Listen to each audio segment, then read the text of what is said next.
결실을 재촉하는 늦은 비가 내리는 2019년의 추수감사 주일 아침에 오늘도 감사한 마음으로 은혜의 보좌 앞에 나오신 여러분들의 가정에 주님의 은혜와 평강이 충만하게 되기를 주의 이름으로 축복합니다. 이런 글이 있습니다. 걸을 수만 있다면 더 큰 복은 바라지 않겠습니다. 누군가는 지금 그렇게 기도합니다. 설 수만 있다면 더 큰 복은 바라지 않겠습니다. 누군가는 지금 이 시간에도 그렇게 기도합니다. 들을 수만 있다면 더 큰 복은 바라지 않겠습니다. 누군가는 지금 그렇게 기도를 합니다. 말할 수만 있다면 더 큰 복은 바라지 않겠습니다. 누군가는 지금 그렇게 기도하고 있습니다. 볼 수만 있다면 더 큰 복은 바라지 않겠습니다. 살 수만 있다면 더 큰 복은 바라지 않겠습니다. 누군가는 지금 그렇게 기도를 합니다. 놀랍게도 누군가의 간절한 소원을 나는 다 이루고 살았습니다. 놀랍게도 누군가가 간절히 기다리는 기적이 내게는 날마다 일어나고 있습니다. 나의 하루하루는 기적입니다. 나는 행복한 사람입니다.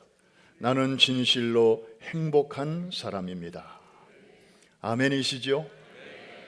유명한 언더우드 목사님이 쓰신 기도 낙서장에 나오는 그런 내용입니다. 우리 옆에 계신 분에게 한 번 더 이렇게 인사하겠습니다. 알고 보니 우리는 참 행복한 사람입니다.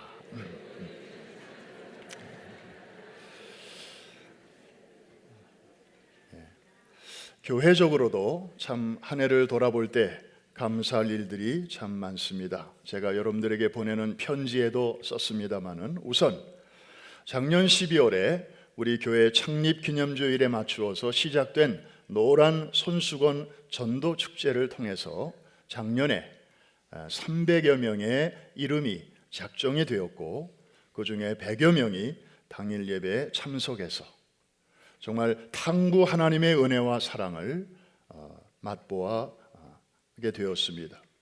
이 축제는 작년에 시작해서 이제 2027년까지 10년 동안 지속될 것입니다. 가까운 가족으로부터 시작해서 먼 이웃까지 앞으로 10년 동안에 수천 명의 영혼을 주님께 인도하게 될 것입니다.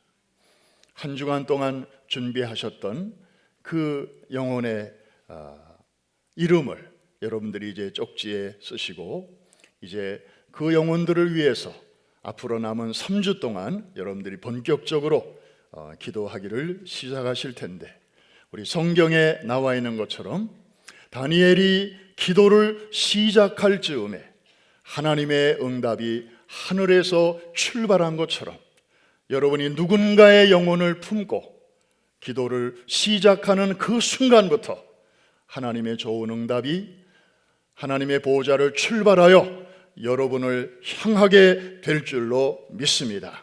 우리 이 확신을 가지고 우리가 이제 금년에도 이 일을 계속하는 것입니다. 두 번째로 금년 2월 달에 우리 교회 역사상 처음으로 장로님들의 합창대가 출범을 했습니다. 이름하여 Promise Elders Choir, 프라미스 장로 찬양대입니다.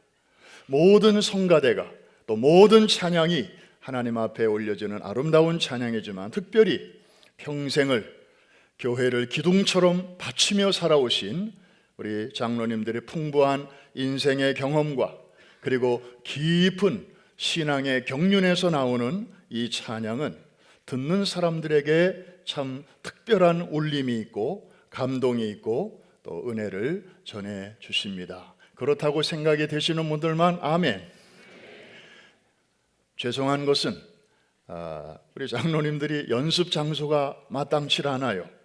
그래서 좀 이렇게 안정된 장소에서 연습을 좀 하셔야 되는데 오늘은 이곳, 다음 주는 저곳, 그리고 이 기관 저 기관 폐에 안 끼치시려고 눈치를 보면서 그냥 연습을 하셔요. 오늘 광고를 보니까 오늘은 또 저 베들레헴 성전 앞에 있는 그 홀웨이 복도가 있는데 그쪽 코너에서 의자 놓고 연습을 하신답니다. 그런데도 얼마나 열정적으로 여기에 아주 에너지를 쏟으시는지, 또 원근 각처에서 심지어 뉴저지에서 연습 시간에 맞춰서 오시는 하고 다들 수고를 하십니다. 우리 귀한 사역을 감당하시는 우리 장로 찬양대, 우리 한번 감사와 격려의 박수를 한번 보내드리겠습니다. 작년 초부터 우리 가정예배 캠페인을 시작을 했었죠. 그때 부모 세대와 자녀 세대가 모처럼 같이 이렇게 가정에 모여서 예배를 드렸습니다. 거기에 힘을 받아서 이제 금년에 여름에 선교도 전에는 따로따로 갔었어요. 어른 따로 가고 애들은 또 따로 가고. 그런데 우리말에 그런 말이 있잖아요. 빨리 가려면 혼자 가고 멀리 가려면 어떻게? 함께 가라. 그런 말이 있듯이 금년 여름에 운하의 나라 파나마에서 열린 그 청소년 영어 캠프, 그리고 축구 선교, 이것이 그 첫 단추가 되었습니다. 보니까요, 따로 할 때보다도 이렇게 함께 할 때 사역의 시너지 효과가 훨씬 많이 나타나는 것을 보았습니다. 우리 자녀들이 하는 모습이 너무 대견하고, 또 자녀들이 볼 때는 우리 어른들이 뭘 하는지 몰랐는데 또 그렇게 뜨거운 더위에 축구장에 가서 봉사하고 섬기고 또 선교하는 그런 모습들을 보면서 자녀들이, 야, 우리 부모님들이 괜히 고생하시는 게 아니로구나, 지난 10년 동안에 이런 사역을 해오셨구나, 아이들이 그 현장에서 그것을 보게 되었습니다.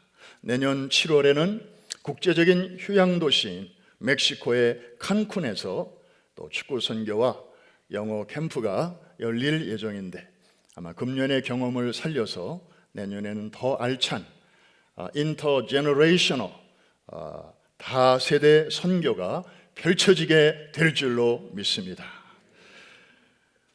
지난 4년 동안에 우리 다음 세대의 에클레시아가 잠시 중단이 됐었죠. 그랬다가 금년에 유스 에클레시아 또 키즈 에클레시아가 그동안 세월의 녹을 벗겨내고 금년 2월과 또 4월에 각각 다시 열리게 되었습니다. 이렇게 함으로써 80회를 넘기도록 그 어른 에클레시아를 통해서 그 흘러내리는 그 은혜의 물결이 이제는 사해처럼 고여 있는 게 아니라 갈릴리 호수처럼 우리 청소년들에게 흘러가고, 또 그 물이 다시 어린이들에게로 굽이굽이 흘러갈 수 있게 되었습니다. 내년도에는 또 청소년 에클레시아가 열리고, 그 다음에는 또 어린이 에클레시아로 이렇게 열리게 되겠습니다. 마지막으로 우리 뮤지컬 선교, 또 금년에 감사하지 않을 수가 없습니다. 금년 초에 스페인의 빌바오 공연에 이어서 이번 8월인가요? 여름이죠. 복음화율 1%를 아직도 넘기지 못하는 이 태국의 불교의 나라 태국, 그 중에서도 수도 방콕 공연을 통해서 2만여 명의 어린이들과 청소년들에게 복음의 광채가 저렇게 환히 비춰지게 되었습니다. 정말 이제 무대 사진만이 아니라 객석에 저 아이들 사진을 좀 보십시오. 아이들이 교복을 입은 채로 저렇게 그 공연을 보기 위해서 몰려왔는데, 정말 뒤에서 아이들의 모습을 이렇게 지켜보는 것만으로도 적어보십시오. 그냥 2,500석 강당을 가득 메운 그 태국의 완전히 불교의 DNA로 가득 차 있는 아이들이 2시간 동안 숨을 죽이고 예수님의 그 생애가 펼쳐지는 저 복음의 엑기스를 아이들이 보게 되었는데, 태국 목사님들은 눈물을 주체하지를 못해요. 자기들의 생애에 이런 광경을 보리라고는 꿈에도 생각을 못했기 때문이죠. 이번 8번의 공연을 통해서 아이들의 마음속에 결코 지워질 수 없는 신의 지문, 디바인 핑거프린터가 저들의 영혼 속에 묻혀졌습니다. 이 아이들이 앞으로 10년 후에는 청년이 될 것이고 또 어른이 될 것인데 한번 따라해 주시기 바랍니다. 어릴 적 받은 은혜가 평생 간다. 하나님께서 이번에 복음의 광채를 받은 저 아이들 모른 척 하시지 않을 줄로 믿습니다. 반드시 저 아이들을 통해서 이제 방콕이 변화되고 태국이 변화될 줄로 믿습니다. 참 우리같이 평범한 사람들을 통해서 이토록 크고 놀라운 역사를 이루어 가시는 분은, 이런 일을 하실 수 있는 분은 전능하신 하나님밖에는 없습니다. 이 모든 일을 가능케 하시는 우리 하나님 앞에 다시 한번 감사와 영광의 박수를 올려드립니다. 아멘. 우리 한번 옆에 계신 분에게 한 번 더, 아까 이제 인사한 것처럼 한 번 더 인사하십시다. 참 좋은 교회 다니십니다.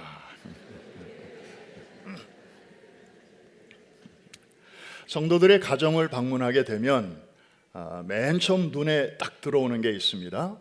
이 벽에 걸린, 거실의 벽에 걸린 액자, 뭐 그림일 수도 있고 가족 사진일 수도 있고, 그게 이제 딱 들어옵니다. 그걸 이렇게 보면 그 집의 분위기를 알 수 있고요. 또 저 어르신이 이 집안의 어른이셨구나, 쟤네가 이 집의 아들, 딸이었구나 하는 것을 가족관계도 좀 알 수 있게 됩니다. 그런데 그 액자를 가만히 보고 있으면 저 액자를 받치고 있는 그 숨은 일꾼도 있음을 이제 우리는 뒤늦게 알게 됩니다. 그건 바로 작은 못들이죠. 못. 이들의 감추어진 수고가 있기 때문에 오늘도 저 액자는 저 벽에 딱 이렇게 제자리에서 많은 손님들을 맞이하고, 그리고 많은 사람들에게 필요한 정보도 주고, 그리고 감동도 주고 기쁨도 주는 것이죠. 성경에도 보면 베드로 혹은 바울 이렇게 아주 두각을 나타내는, 아주 앞장서서 큰 일을 감당했던 그런 하나님의 사람들이 있는가 하면 이름도 생소한 가이오, 더디오, 아리스다고 등등, 이런 그 주역은 아니고 마치 조연처럼 주역의 주변에서 조용히 그들의 사역을 도와준 일꾼들이 사실은 숫자상으로는 주역보다도 더 많이 있는 것을 우리는 알 수 있습니다. 교회도 마찬가지 아닌가요? 매사에 적극적으로 모든 일에 앞장을 서서 교회가 감당해야 할 사역을 그렇게 힘있게 끌고 나가는 그런 일꾼들이 있습니다. 마치 액자와 같은, 그림과 같은 일꾼들이죠.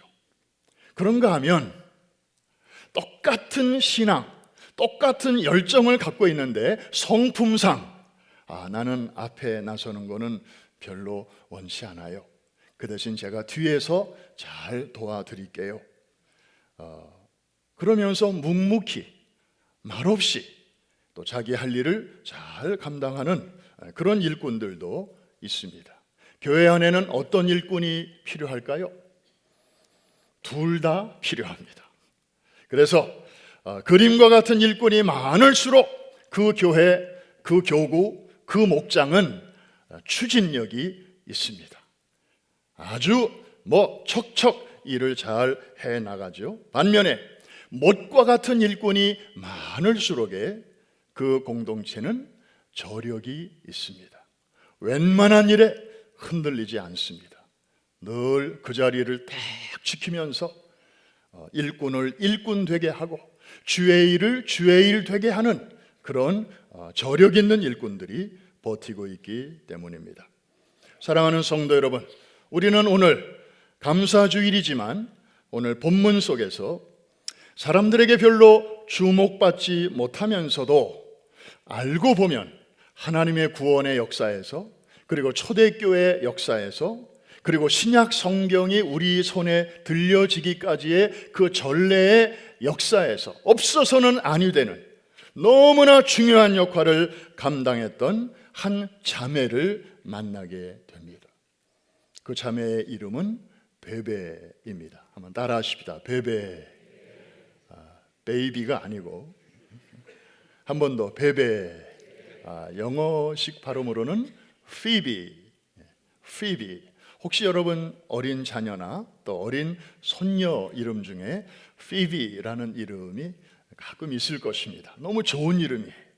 바로 여기서 따온 이름입니다. 로마서 16장 1절과 2절에 소개되는 이 정말 조용하면서도 정말 실속 있게 일했던 이러한 믿음의 자매였죠.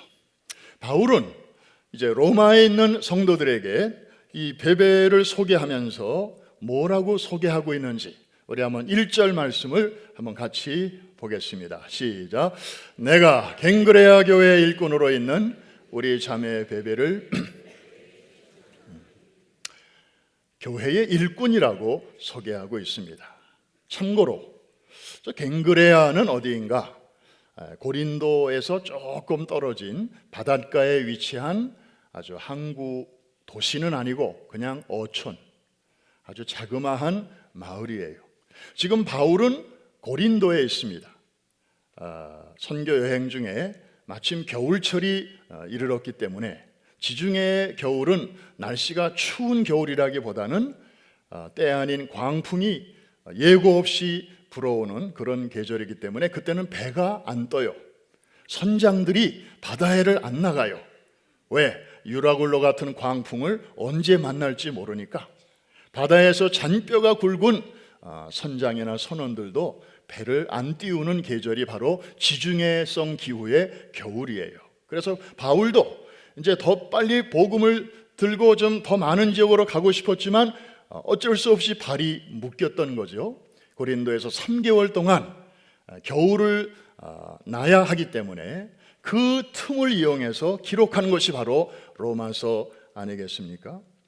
그 고린도에서 아주 가까운 이 바닷가에 위치한 갱그레아 교회의 일꾼이라고 소개하고 있습니다.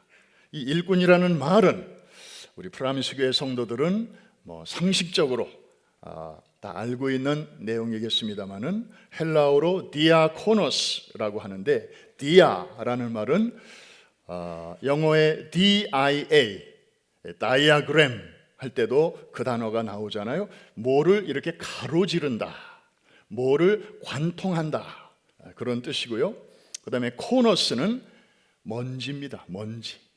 그래서 디아코노스, 이거는 뭘 말하는가 하면 먼지 속을 뚫고 그 속에서 일하는 사람. 그래서 여기서 일꾼이라는 단어가 나왔습니다.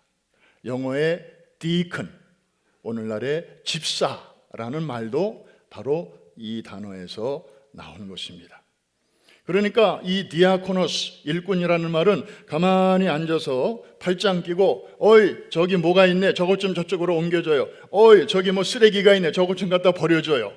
이렇게 손가락으로 지시하는 사람이 아니라 어떻게 하는 사람일까요?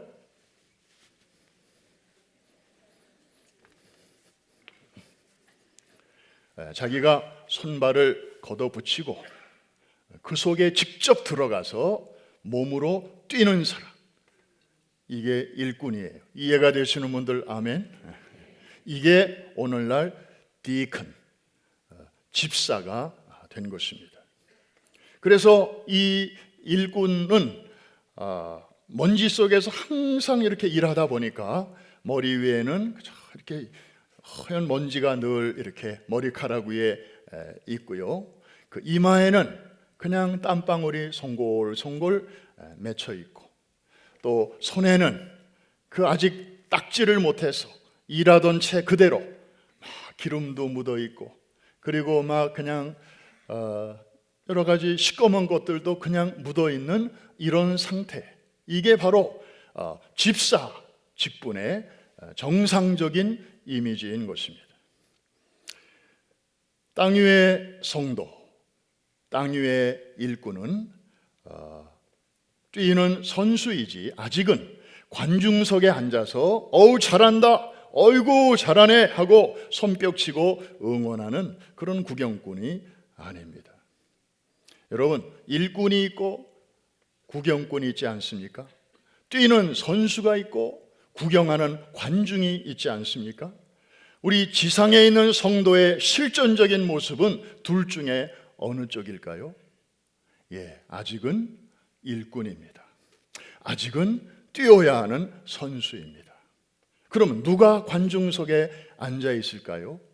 그것은 이 땅에서의 수고를 마치고 이제 주님이 오라 하셔서 부름받은 성도들은 이제 응원을 하게 됩니다. 히브리서에 그런 장면이 나와 있지 않습니까? 허다한 증인들이, 허다한 무리들이, 자기의 사명을 잘 마친 이들이 이제 주님 품에 안겨서 이제 지상에 있는 성도들을 위하여, 지상에 있는 자기의 자녀 손들이 믿음의 그 선한 싸움을 잘 싸울 수 있도록 먼저 주님 품에 가신 여러분의 부모님, 또 여러분의 형제들, 또 믿음의 선진들이, 그분들이 응원을 하는 것이지 여러분들이 지금부터 이렇게 관중석에 앉아가지고 그렇게 하는 게 아니라는 것입니다. 이해가 되시는 분들만 아멘. 그래서 이 일꾼이라는 말은 바로 우리들에게 해당되는 그런 말이에요. 베베는 바로 교회의 일꾼이다. 여성이면서도 얼마나 정말 주님의 몸된 교회를 위해서 부지런히 일하고 섬겼는지를 짐작하게 하는 그런 내용이죠. 그런데 베베에 대해서 바울이 또 하나 표현을 하는 게 있습니다. 특별히 바울과 이 베베의 관계가 무엇인지에 대해서 좀 더 자세하게 알려주고 있는데 2절을 같이 한번 보겠습니다. 시작. 너희는 주 안에서 성도들의 합당한 예절로 그를 영접하고 무엇이든지 그에게 소용되는 바를 도와줄지니 이는 그가 여러 사람과 나의 보호자라고 하는 말이 나오죠. 도움이 필요한 사람을 도와주는 스폰서, 쉬운 말로 말하면 스폰서입니다.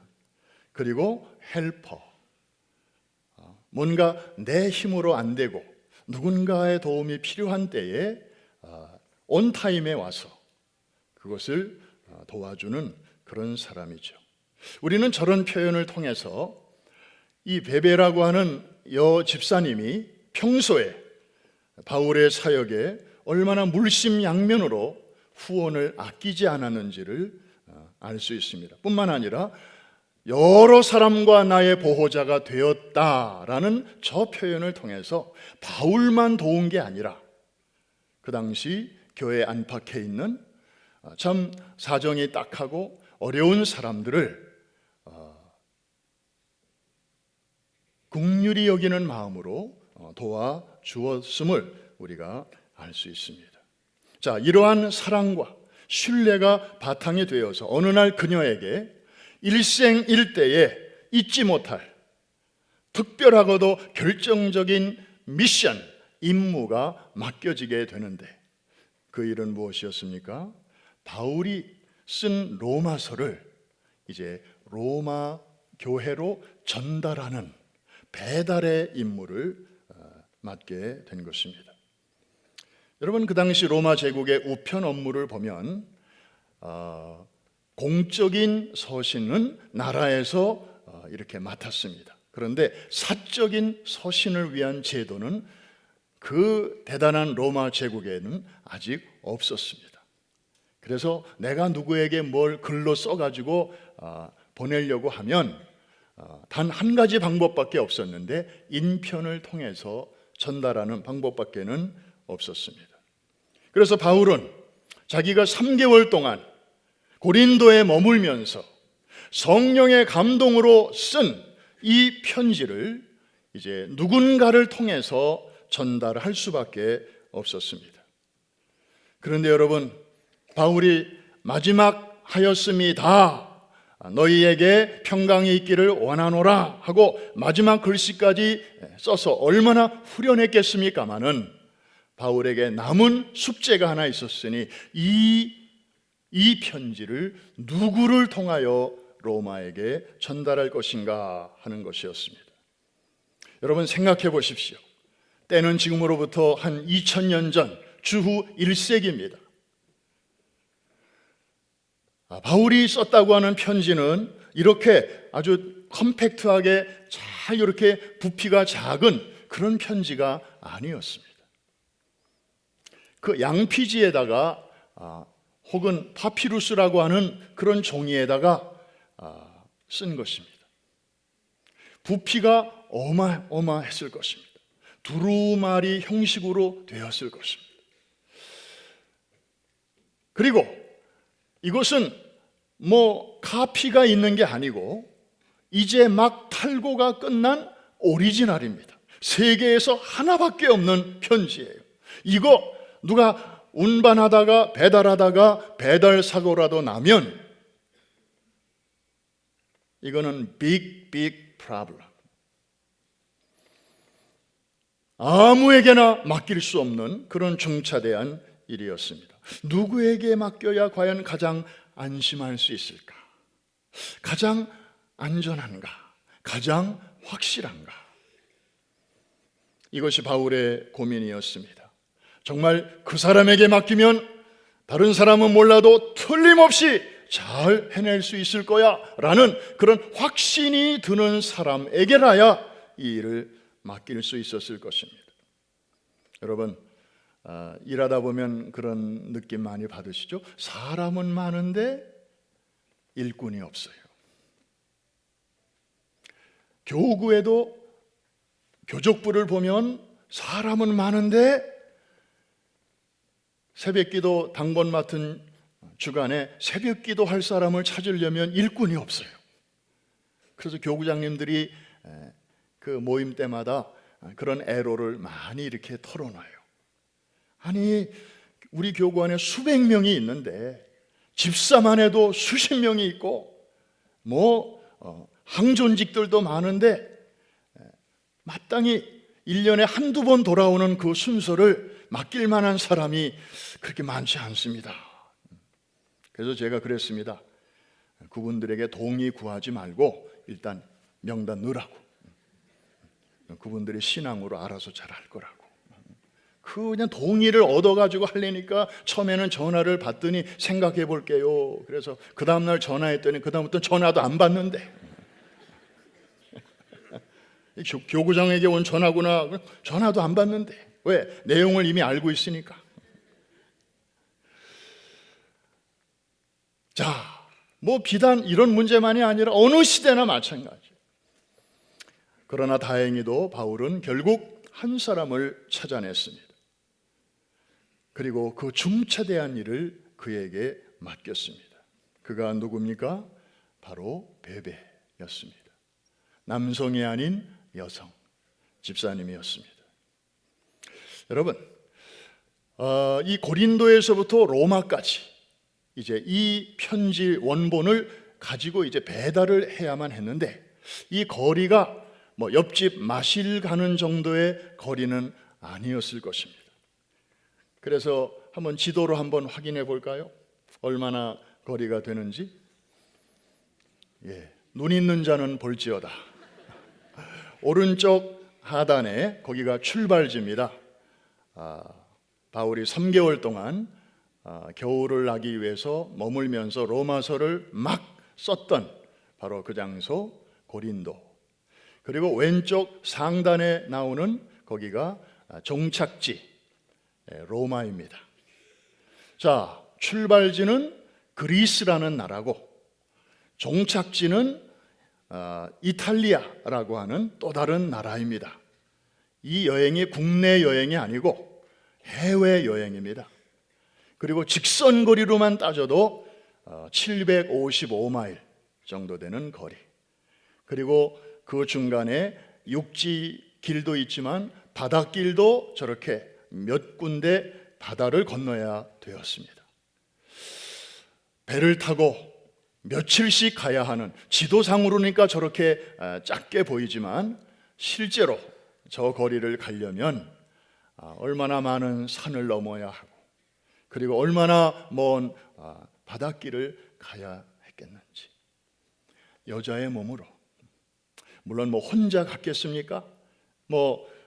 좀 남자들 몇 사람 데리고, 그 당시 종들도 데리고 그렇게 가기는 갔겠습니다마는 정말 쉽지 않은 거리였습니다. 위험한 산길을 걸어야 하고, 때로는 목숨을 걸지 않으면 안 되는 그런 여행길이었습니다.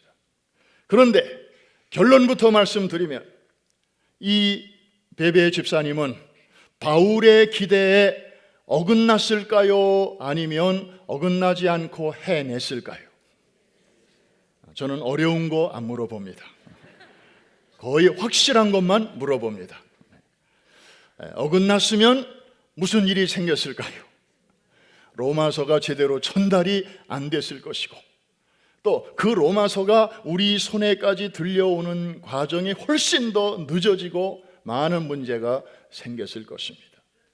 그런데 이 여집사님은 정말 훌륭하게 그 일을 잘 감당해 내었습니다.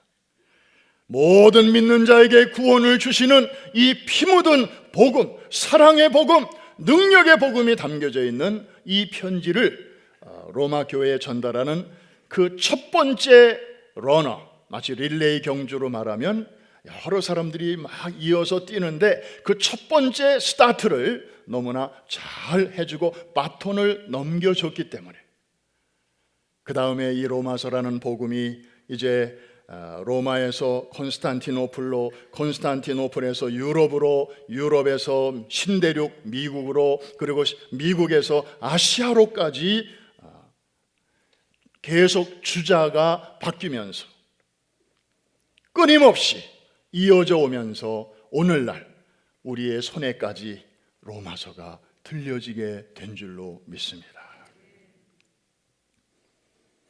많은 분들이 얘기합니다. 시대의 징조로 봐서 결승점이 결코 멀지 않은 것 같다. 주님이 언제 일는지는 모르지만 정말 이렇게 오고 계시는 발자국 소리가 들리는 것 같다. 많은 사람들이 이구동성으로 마지막 때라고 말을 하고 있는 이러한 때에 뜻 있는 사람들은 이런 얘기를 합니다. 어쩌면 아시아의 교회들이 결승점까지 이르는 마지막 주자의 역할을 할지도 모른다. 그래서 중국 교회를 이야기하기도 합니다. 그러나 중국 교회는 열정은 있지만 아직 성경적, 신학적 기초가 너무 약합니다. 비록 땅덩어리는 작지만 정말 은혜도 제대로 받고, 그리고 성경도 많이 알고, 또 신학적인 프레임도 안정적으로 돼 있어서 정말 한때 미국 다음으로 전 세계로 선교사를 가장 많이 파송했던 그 나라, 그 교회, 바로 한국교회 아닙니까? 어쩌면 한국교회가 이 복음의 릴레이에서 마지막 주자가 될는지 모른다. 이런 안팎의 소리가 우리의 가슴을 설레게 하고 있습니다. 사랑하는 성도 여러분, 우리 한국 사람들에게는요, 선교하기에 너무 좋은 장점이 여러 가지가 있습니다. 이민사회도 보면 1세는 1세대로의 장점이 있고 2세, 3세는 그들 나름대로의 장점이 있습니다. 우리 1세들은요, 고생을 많이 한 세대 아닙니까? 그래서 그런지 자기도 어려운데 자기보다 더 어려운 사람 얘기를 들으면 자기 옛날 고생했던 생각이 갑자기 문득 떠오르면서 금방 공감을 합니다. 그래서 딱한 마음에 그냥 이런저런 계산하지 않고 그냥 그분들을 좀 도와줍시다 그러면 그냥 자기 지갑을 엽니다. 목장에서 그 전까지는 구역 예배라고 해서 드리면서 그냥 헌금이 나오면 교회에다 다 이렇게 입금을 했지 않습니까? 그런데 2000년대로 들어서면서 이제 구역을 목장으로 바꾸었지요. 그리고 목장에서 나오는 모든 헌금은 이제 교회를 거쳐가되 제3세계에 있는 불우한 아동들을 좀 돕자. 그렇게 해서 우리 교단에 있는 미션 오브 머시라고 하는 그런 기관의 도움을 받아서 고아 후원을 시작하지 않았습니까? 첫 해에 500명을 우리가 돕고요. 그 다음에 1000명을 도왔고요. 그 다음 해에 2000명을 돌파하게 되었습니다. 교단에서 깜짝 놀랐습니다.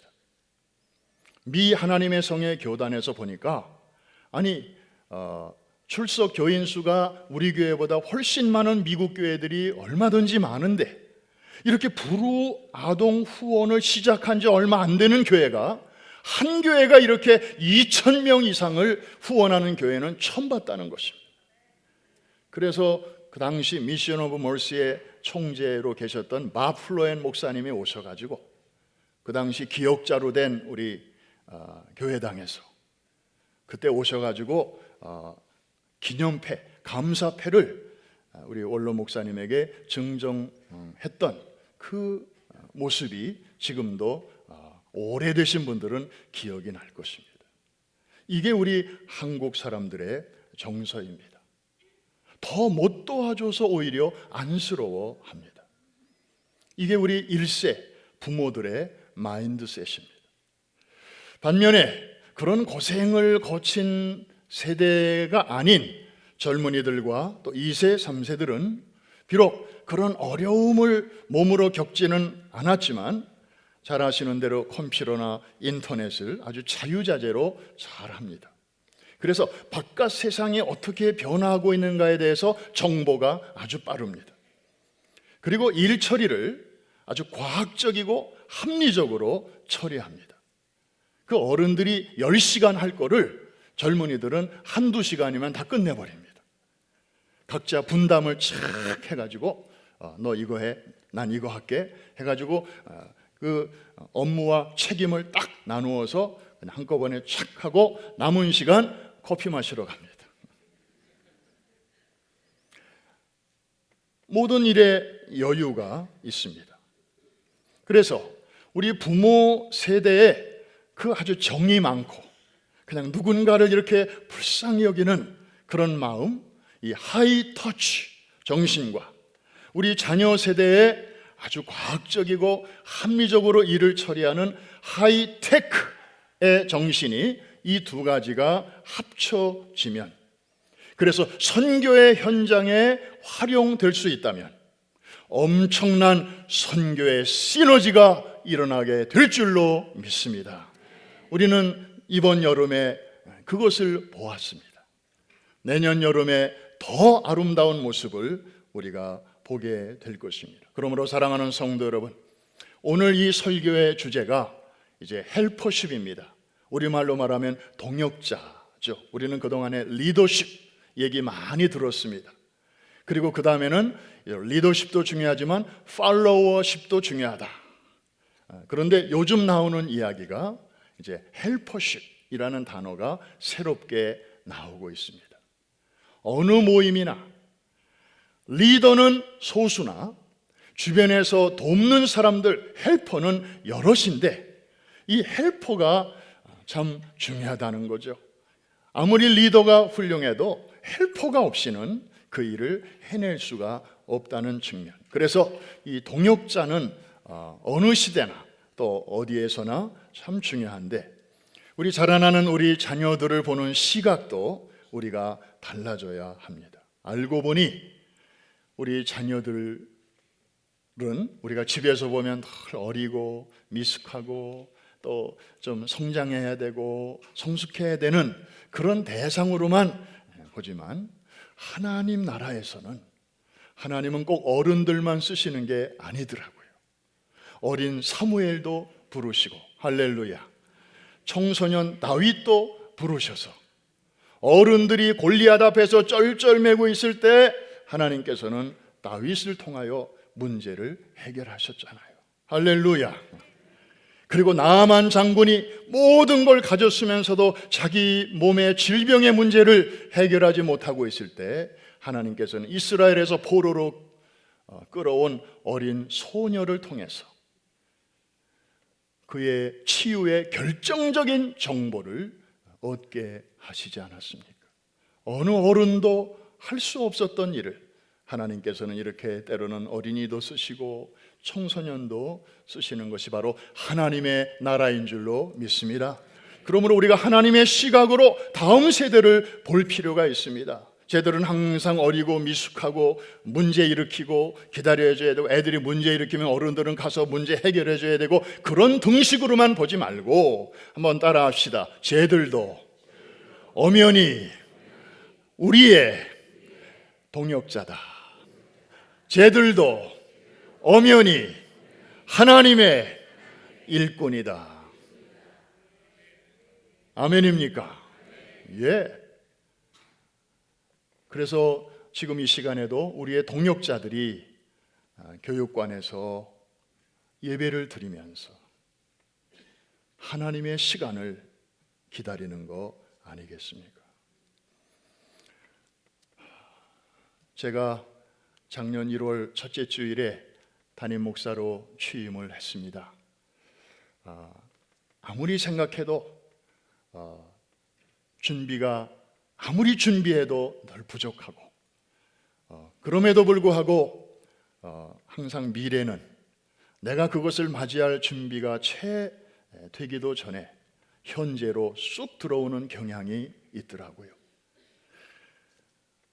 이제 한 달만 지나면 이제 제가 2년이 만으로 꼭 지나게 됩니다. 제가 여기까지 오는 동안에 한번 추수감사 주일이니까 뒤를 한번 이렇게 돌아보게 되었습니다. 사실은 제가 담임 목사이기 때문에 모든 책임이 저에게 주어져 있습니다. 제가 작년 1월에 취임을 하고 그 다음 날 눈을 떴습니다.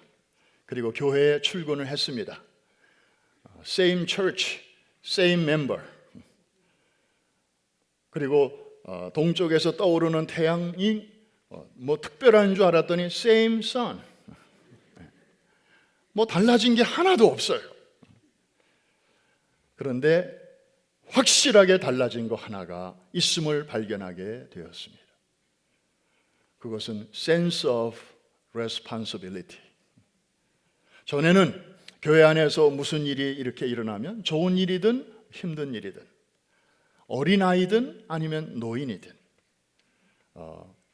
궁극적인 책임을 져주시는 분이 누군가가 있었습니다. 그래서 그 엄브렐라 밑에서 저는 그냥 실수도 하고 마음대로 실수도 하면서 그냥 마음껏 일을 하면 되었습니다. 그런데 이제는 내 앞에 책임져 줄 사람이 이제는 공식적으로 법적으로 아무도 없구나. 이 책임감이 저를 아주 이렇게 짓누르기를 시작했습니다.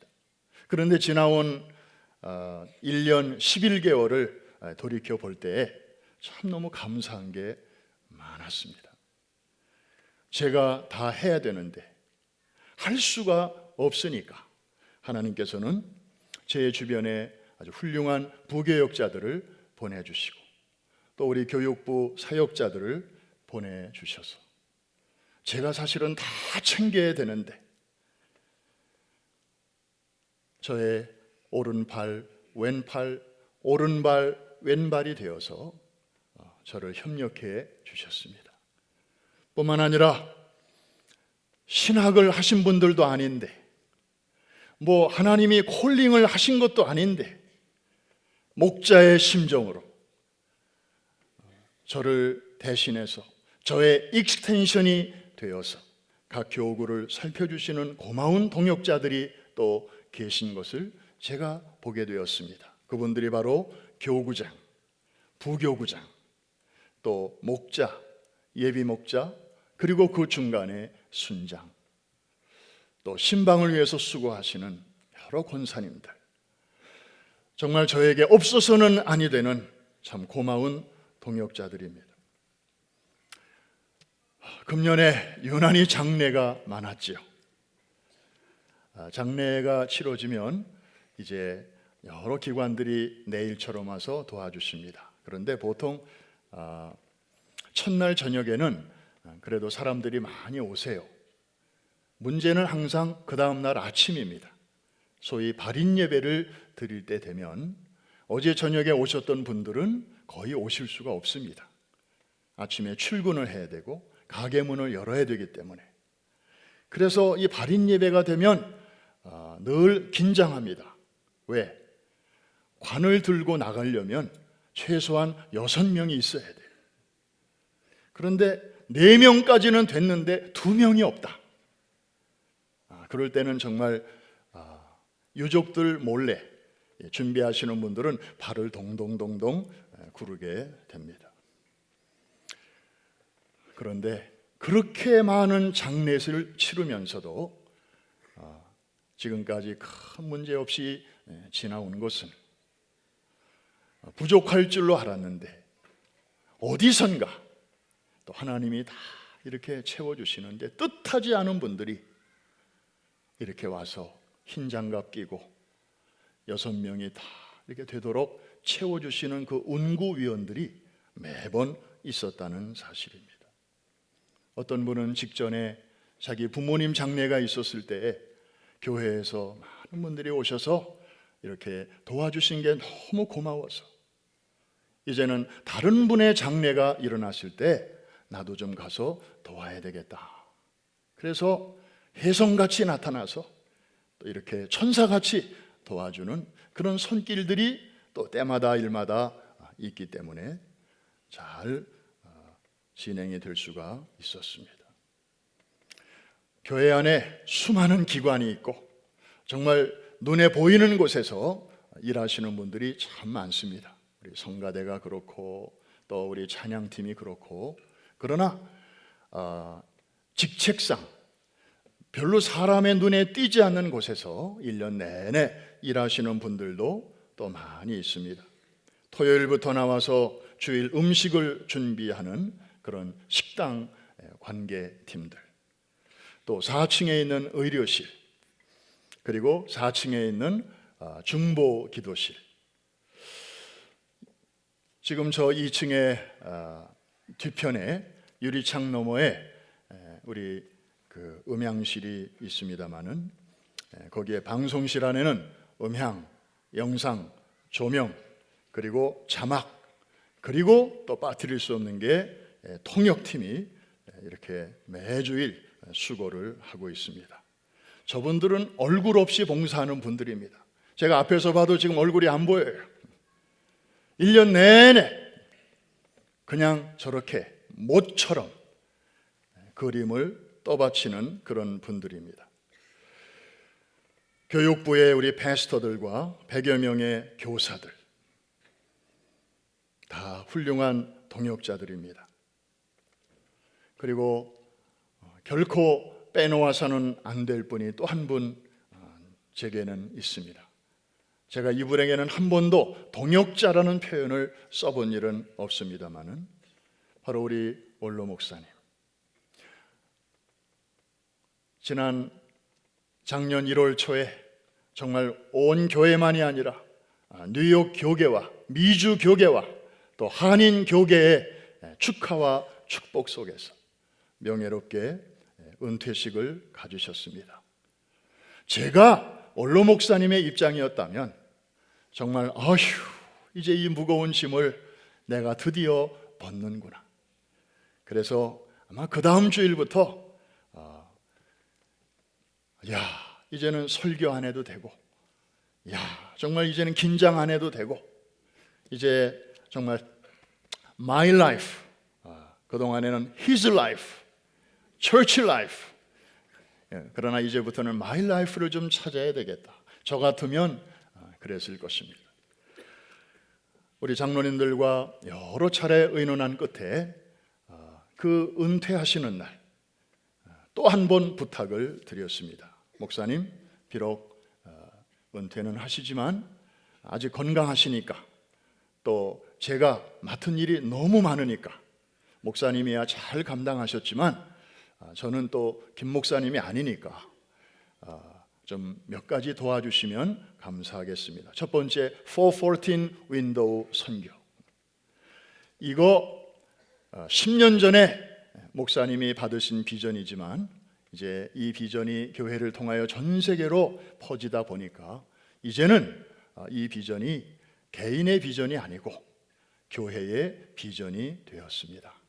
온 교우들이 이 일을 위해서 한 마음으로 같이 나갈 것입니다.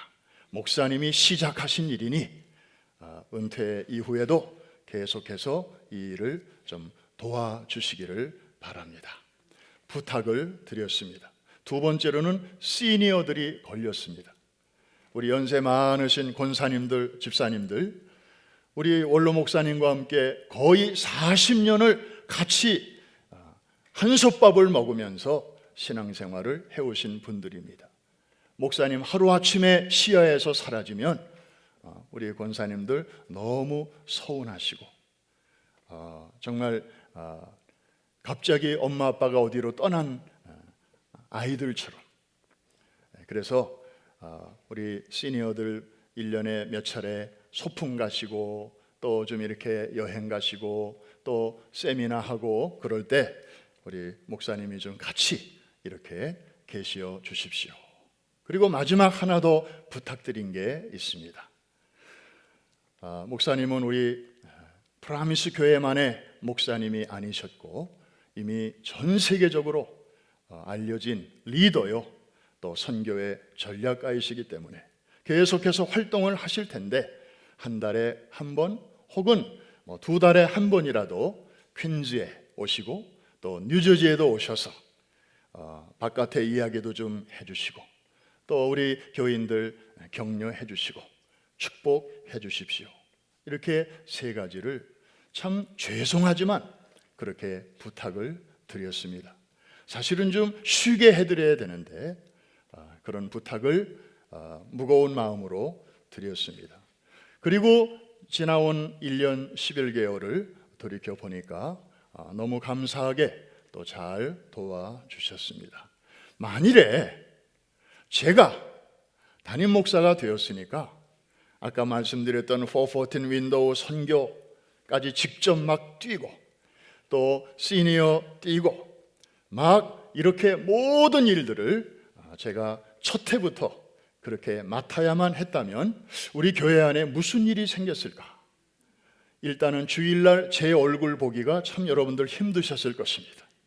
아프리카도 가야 되고 아시아도 가야 되고 유럽도 가야 되고